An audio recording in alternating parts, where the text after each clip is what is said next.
Today I'm going to talk about one of the major issues faced by the World Trade Organization, which is e-commerce and digital trade. E-commerce was a promising but a marginal activity in world trade in 1998. In 1998, this organization realized the scope of e-commerce in the global economy.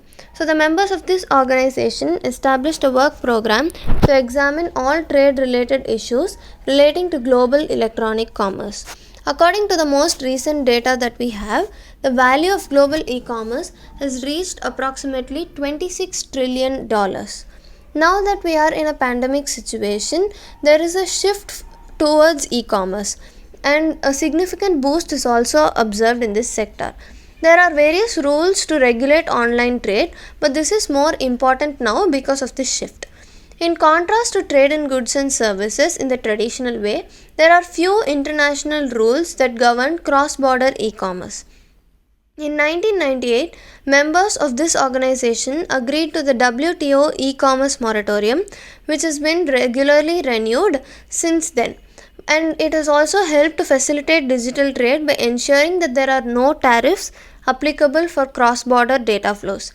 Recently, however, this has been opposed or called into question by major developing countries because of its implication for collecting revenue.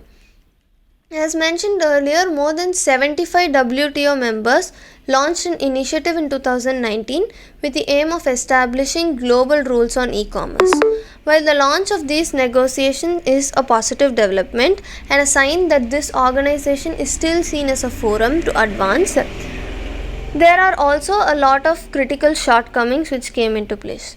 For instance, India did not join the negotiations despite being one of the fastest growing e-commerce markets.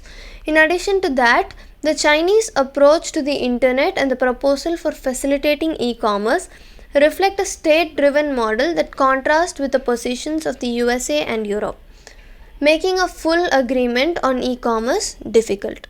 Even the differences between US and Europe around issues of data flow and privacy raise questions about the possibility of reaching a meaningful consensus. In the short term, negotiators might find it easier to focus on general stocketing of the e-commerce initiative or an agreeing a roadmap for the negotiation process. So to allow other WTO members also to join down the road and to potentially turn it into a multilateral one, it is critical to keep the negotiation process open and inclusive. So this organization has been facing this problem especially during the COVID-19 pandemic, as said earlier, because of the shift. And that is why it is necessary for the organization to come up with proper rules and regulations that govern cross-border data flow and other forms of e-commerce and internet trade.